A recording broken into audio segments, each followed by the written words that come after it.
ሰላም የዴሊ ፎረም ቤተሰቦች፣ ሆርሙዝን ለማስከፈት የሚያስችል ማንኛውም እርምጃዎች እንደምትወስድ ዩናይትድ ኪንግደም አስታወቀች። ዩናይትድ ኪንግደም ዳግም የሆርሙዝ ወሽመጥን ለማስከፈት ማንኛውም የዲፕሎማሲ የኢኮኖሚና የተባበረ እርምጃ ለመውሰድ ቁርጠኛ መሆኗን ተናግራለች። በዚህ ጉዳይ ዝርዝር ዘገባ ይዘናል። 7 ሚሊዮን ኢራናውያን ሀገራቸውን ለመከላከል መሰለፋቸው ተነግሯል።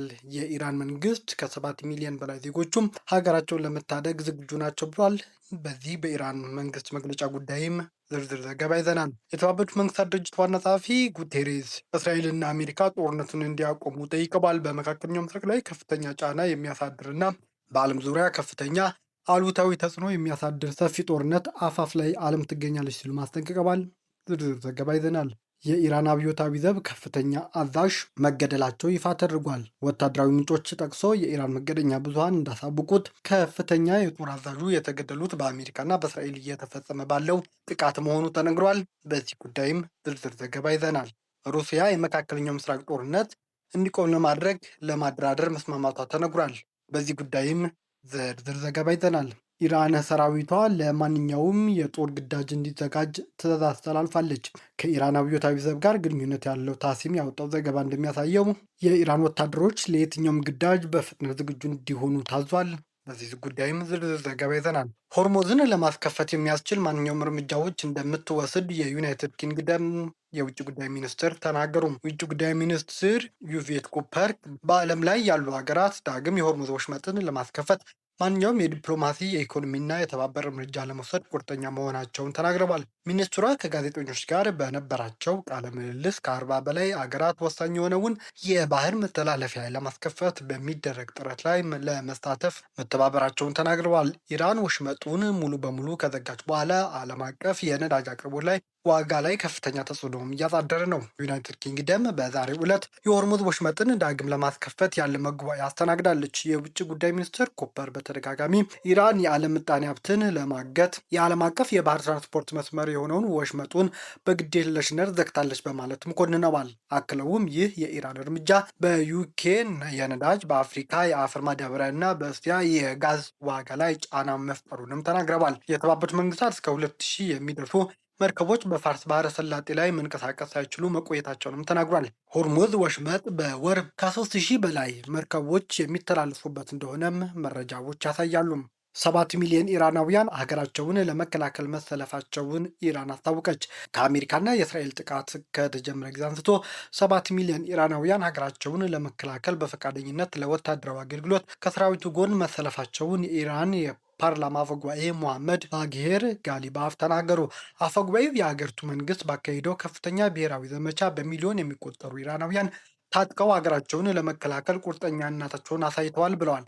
ከዚህ በፊት አድርገነው አሁንም ልናደርገው ዝግጁ ነን፣ መላው ኢራናውያን ነው የምትገጥሙት በማለት እስራኤልና አሜሪካንን አስፈራርተዋል። በኢራን መንግስት ውስጥ ከፍተኛ ተሰሚነት ያላቸው አፈጉባኤው ይህንን ያሉት ፕሬዚዳንት ትራምፕ እየተካሄደ ያለው የድርድር ጥረት ውጤት ካላስገኘ በቀጣዮቹ ጥቂት ሳምንታት በሚፈጸሙ ጥቃቶች ኢራን ከፍተኛ ውድመት ይገጥማታል ብለው ካስጠነቀቁ በኋላ ነው።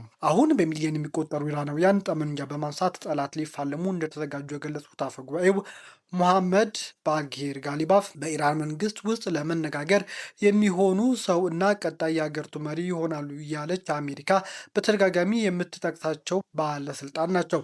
በተጨማሪም የኢራን ጦር አዛዥ ሜጀር ጀነራል አሚር ሀቲም የሀገሪቱ ሰራዊት የሚሰነዘር የጠላት ጥቃትን ለመከላከልና አስፈላጊው እርምጃ ለመውሰድ ዝግጁ መሆኑን አስገንዝበዋል።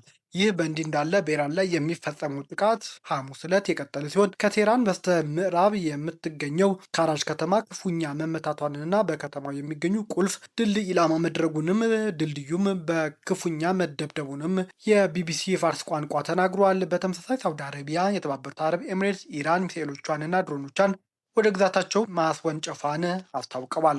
ጉቴሬዝ አሜሪካና እስራኤል ጦርነቱን እንዲያቆሙ ጥሪ ያቀረቡ የተባበሩት መንግስታት ድርጅት ዋና ጸሐፊ አንቶኒዮ ጉቴሬስ በኒውዮርክ ለጋዜጠኞች በሰጡት መግለጫ ጦርነቱ በአስቸኳይ እንዲቆምና በሁለቱም ተፋላሚዎች ወገኖች ዘንድ የተኩስ አቁም እንዲደረግም ጥሪ አቅርበዋል። በመካከለኛው ምስራቅ ላይ ከፍተኛ ጫና የሚያሳድር እና በዓለም ዙሪያ ከፍተኛ አሉታዊ ተጽዕኖ የሚያሳድር ሰፊ ጦርነት አፋፍ ላይ ነው ዓለም ያለችው ብለዋል። እየጨመረ የመጣውን የዋጋ ንረት ጠቅሰው ሰዎች ከነዳጅ እና ከምግብ ዋጋ መጨመር ጋር እየታገሉ መሆናቸውንም ጠቅሰዋል።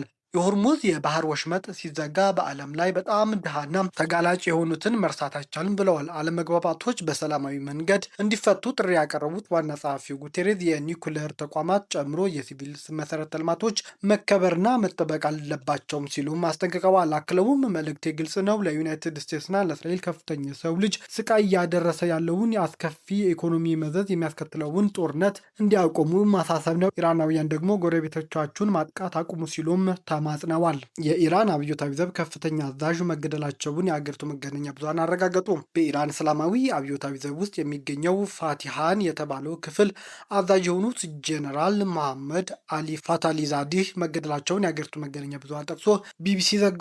ወታደራዊ ምንጮች ጠቅሶ የኢራን መገናኛ ብዙሃን እንዳሳወቁት ጄኔራሉ የተገደሉት በአሜሪካና በእስራኤል እየተፈጸመ ባለው ጥቃት ረቡዕ ዕለት ነው ብለዋል።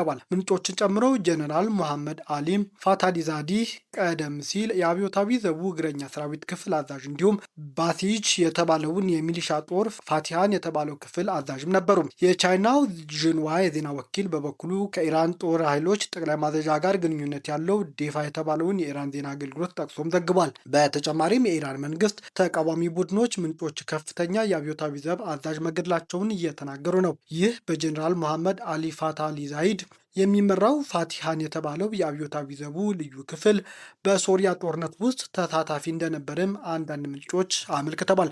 በተጨማሪም በአብዮታዊ ዘቡ የእግረኛ ጦር ውስጥ የሚገኘው የክፍሉ አባላት የተለየ ወታደራዊ ስልጠና የወሰዱና በመንግስት ላይ የሚነሱ ተቃውሞዎችን በመቆጣጠር ይሳተፋሉ።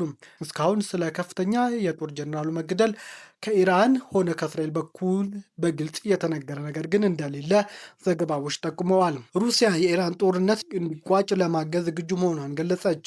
ሩሲያ የኢራን ጦርነት እንዲያበቃ አስተዋጽኦ ለማድረግ ዝግጁ መሆኗንና ፕሬዚዳንት ቭላዲሚር ፑቲን ከቀጠናው መሪዎች ጋር መነጋገር መቀጠላቸውን የክሬምሊን ቃል አቀባይ ዲሚትሪ ፔስኮቭ እንደተናገሩ ሮይተርስ የዜና ወኪል ዘገበ።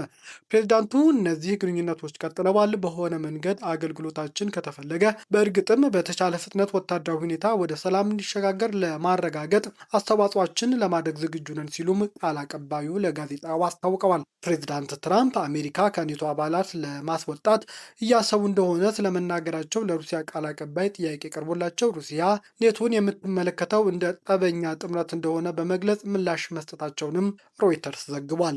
የኢራን ጦር ዋና አዛዥ የሀገሪቱ ሰራዊት ለማንኛውም የጠላት ጥቃት እንዲዘጋጅ አዘዙ።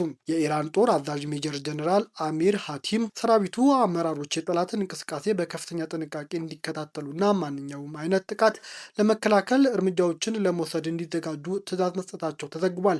ከኢራን አብዮታዊ ዘብ ጋር ግንኙነት ያለው ታሲም ያወጣው ዘገባ እንደሚያሳየው ጠላት ብለው የጠሩት የእስራኤልና አሜሪካ ጦር በመሬት ዘመቻ ለመክፈት የሚሞክር ከሆነ አንድም ሰው መትረፍ የለበትም ሲሉ ለሰራዊት አዛዦቹ ትዕዛዝ ሰጥተዋል። ዋና አዛዡ በመላው ኢራን ከሚገኙ የጦር አየር መከላከያ እንዲሁም የምድር አየርና ባህር ኃይሎች አመራሮች ጋር እንደተነጋገሩ ዘገባው አመልክተዋል። የጠላት ጠበኛ ድርጊቶች ለመጋፈጥ እንዲቻል የኢራን ጦር ጥቃት ለመፈጸምና ለመከላከል ሙሉ ዝግጅት እንዲያደርግ አሳስበዋል።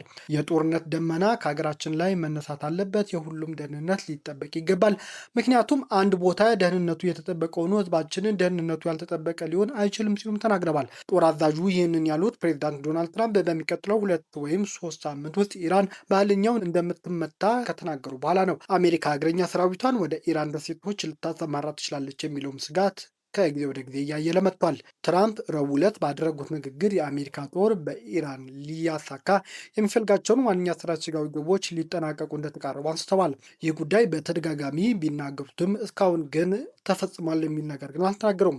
አክለውም ግን በሚቀጥለው ከ2 እስከ 3 ሳምንት ባለ ጊዜ ውስጥ ኢራን ላይ እጅግ ኃይለኛ የሆነ ጥቃት በመፈጸም የጀመሩትን ተግባር በጣም በፍጥነት እንደሚያጠናቅቁ ተናግረው ነበር። ነገር ግን ጦርነቱ ሲጀመር እስራኤልና አሜሪካ ጦርነቱን ለማጠናቀቅ ቢበዛ 5 ሳምንት አሊያም በ4 ሳምንት እናጠናቅቋለን ቢሉም ትራምፕ ግን 2 እና 3 ሳምንታት ሊቆይ እንደሚችል ጦርነቱም ፍንጭ ሰጥተዋል። በደቡባዊ ሊባኖስ የተሰማራው የእስራኤል ጦር ቤተሰቦች ለኔታንያሁ የቅሬታ ደብዳቤ አስገቡም። ቤተሰቦቹ ይህንን ደብዳቤ ላኩት ከህዝቦላ ጋር በተደረገ ውጊያ 4 የክፍሉ ወታደሮች መገደላቸውንና ሌሎች በርካቶች መቁሰላቸውን ተከትሎ ሲሆን ወታደሮቹ ተልኳቸውን ለማሳካት የሚያስችል ሙሉ ትጥቅና ድጋፍ እንደሌላቸው እንዲሁም ከባድ የህይወት መስዋዕትነት እያስተናገዱ መሆኑን በደብዳቤያቸው ቤተሰቦቹ ለእስራኤል ጠቅላይ ሚኒስትር አስረድተዋል። ለመከላከያ ሚኒስትሩ እስራኤል ካትስ እና ለጦር ሰራዊቱ አዛዦቹም በተገለጠው በዚህ ደብዳቤ ላይ የእስራኤል አየር ኃይል የሂዝቦላ ዋነኛ ደጋፊ በሆነችው ኢራን ላይ ጥቃት በመሰንዘር ላይ ትኩረት በማድረጉ ምክንያት በደቡባዊ ሊባኖስ ለሚገኙት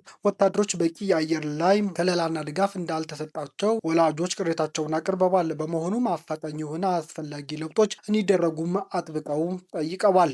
ወላጆች በደብዳቤያቸው ላይ ሰሜናውያን የእስራኤል ማህበረሰብ የመጠበቁን ትልቅ ዓላማ እንዲያደርጉ ከገለጹ በኋላ አሁን ያለውን ወታደራዊ ስትራቴጂ ግን በሚከተለው መልኩ ኮንነዋል። የሰሜኑን ማህበረሰብ ነዋሪዎች የመጠበቁን ከፍተኛ ጠቀሜታ ወደ ጎን ታተው ወታደሮቻችንን ለቅጽበታዊ የሞት አደጋ በማጋለጥ የጠላትን ተኩስ ወደ እነሱ እንዲስቡ ማድረግ እንደ አንድ የጦርነት ግብ አድርጎ ማስቀመጥ ፈጽሞ ተቀባይነት የሌለውና ህገወጥ ድርጊት ነው ሲሉም ኮንነውታል። ቤተሰቦች አክለውም የልጆቻቸው ህይወት ችላ መባሉ እንዳስቆጣቸው በመግለጽ በሁሉም ግንባሮች እየተካሄደ ባለው አውዳሚ ጦርነት ውስጥ ላለፉት 3 ዓመታት ሲዋጉ የቆዩ ልጆቻችንና ወጣቶቻችን ቁርጠኝነት ያለ አግባብ መበዝበዝ ፈጽሞ ተቀባይነት የሌለው ከባድ የፍትህ መጓደል ነው ሲሉም የሀገራቸውን መሪዎች ኮንነዋል። ቤተሰቦቻችን ዜናችን ከወደዳችሁት ላይክ አድርጉ፣ ለሌሎች ተደራሽ እንድንሆንም ሼር አድርጉም። አዲስ የሆናችሁ ቤተሰቦች ሰብስክራይብ በማድረግ ቤተሰብ ሆኑ።